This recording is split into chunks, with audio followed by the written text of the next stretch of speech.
Ya, anjing. Besok ya yuk. Thank you. sabar. Oke, Op. Nah, siapa yang mau bicara mungkin? Iya. Baik teman-teman, maaf ya sudah menunggu lama. Kita jadi LP-nya untuk yang si Fang perihal dengan penelantaran anak dan istri. Karena lokus tempusnya ada di Jawa Tengah, jadi kita harus membuat laporannya di Bareskrim. Tetapi yang LP yang untuk penghinaan di Instagram untuk Bang Vino dan yang untuk si Fang, yang DM pribadi dan di story itu LP-nya telah terbit di sini. LP-nya terbit di sini. Pasal berapa tadi? Ya, Oke, ya, untuk pasal untuk Bang yang Vino di pasal 433 ya untuk pencemaran nama baik, dan untuk Kak Fang sendiri itu ada di pasal 436 untuk penghinaan ringan. Berarti ada 2 laporan, Mbak? ada 2 laporan Ada di 2 sini, laporan. 1 laporan di Bareskrim. Untuk hukumannya sendiri, Bu? Kalau untuk Bang Vino di pasal 433 itu ancaman hukumannya 1 tahun 6 bulan. Kalau untuk Kak Fang-nya di pasal 436 itu ancamannya 6 bulan. Oke. Gimana akhirnya bisa lega Fang? Jadi nanti kita update lagi setelah LP di Bareskrim. Kita sedang mau menuju ke sana ya. Malam ini juga? Iya, malam Iya, ini masih ada juga. 1 laporan lagi. Gimana Bareskrim? Deket kok. Di dekat sini kok, tidak jauh. Mau berarti semuanya mau diselesaikan dalam 1 hari gitu, Kak? Iya. Iya. Oke. Karena kita sudah komunikasikan ke Bareskrim, tinggal membuat LP. Oke. Tinggal 1 lagi. Sudah rekomendasi Yang dari kedua sini karena lokus tempusnya ada di Jawa Tengah. Seperti itu ya teman-teman. Oke, Kak Fang, mungkin ini kan hari ini benar-benar kerja kebut banget nih, dalam 1 hari diusahakan untuk clear semua, dan Bang Vino juga. Sorry. Nah, mungkin perasaannya gimana nih harus semuanya diselesaikan di hari yang sama begitu? Ya banget saya untuk supaya keadilan ini ada, gitu ya. Kan saya juga ninggal baby ya di rumah ya. Saya kesini untuk menyempatkan bikin laporan supaya benar-benar bisa terjadi ya keadilan juga bisa ditegakkan juga. Ini juga pelajaran juga buat saya, buat teman-teman yang lain juga ya, supaya untuk penjaga tutur katanya, jempolnya juga, supaya jangan seenaknya sendiri untuk main hakim sendiri, menyakiti perasaan orang lain ya, supaya lebih berhati-hati aja. Dan tidak ada korban-korban lagi di luar Ya. sana. Ini kita bicara pada saat kita membela dan melaporkan penghinaan terhadap Fang.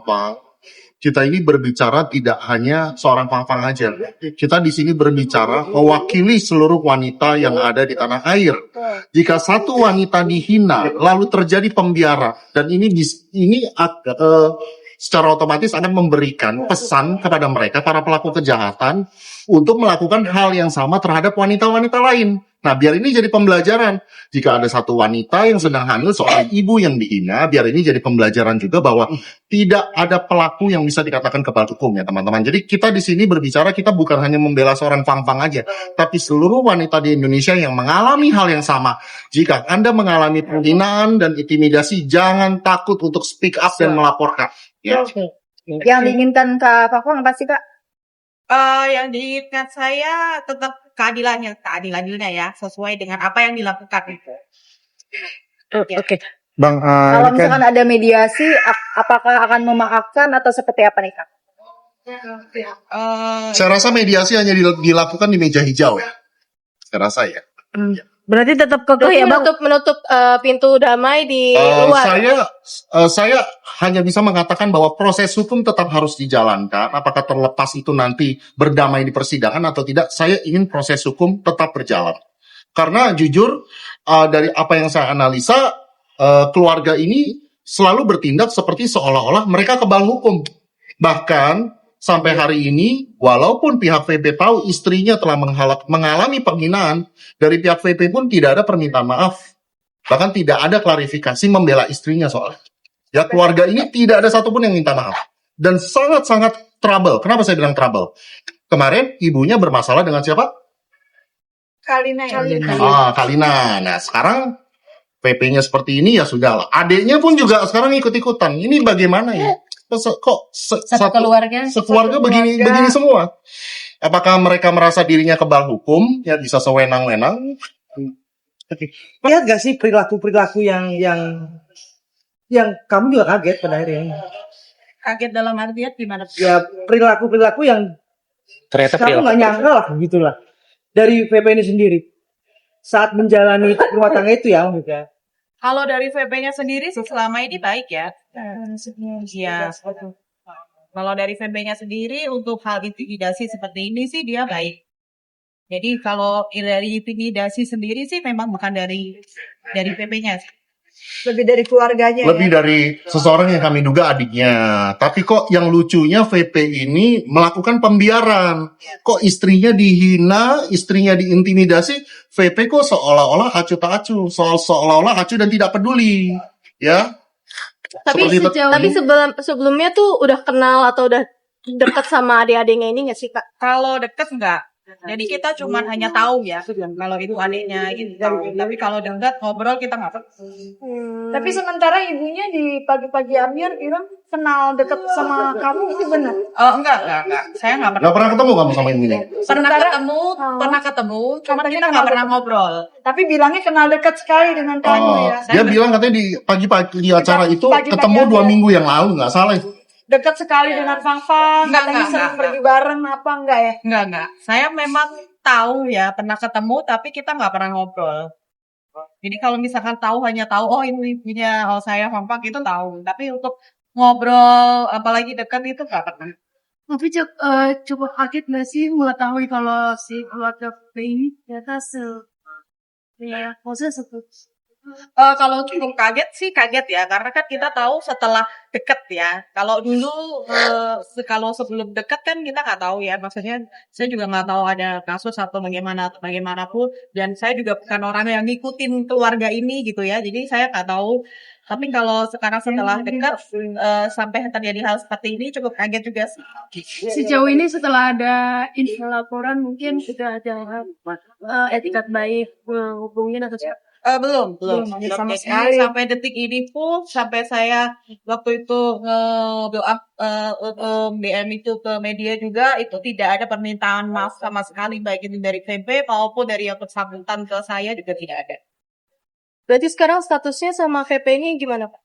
Kalau dibilang statusnya gimana, saya juga nggak tahu ya, karena kan pernikahan siri. Jadi untuk statusnya bagaimana, untuk acaranya bagaimana, saya juga masih istrinya atau gimana, harusnya sih masih ya. Karena kalau suami istri itu kan harus ditalak ya, dan itu kan belum ada ya. Oke, Kak, kalau memang misalkan nantinya ini kan prosesnya masih berjalan. Ini kan dirimu dengan VP sendiri ada anak gitu. Apakah nanti anak ini masih dikasih akses untuk bertemu dengan ayahnya atau kamu sudah menutup akses itu? Sebenarnya kalau misalkan saya bilang menutup akses itu agak kurang bijaksana, tuh ya. Tapi kalau untuk akses sendiri itu kan hak dia tetap dengan anak. Tapi sebelum dia meminta hak dia itu dia harus memenuhi kewajiban dia sebagai seorang ayah.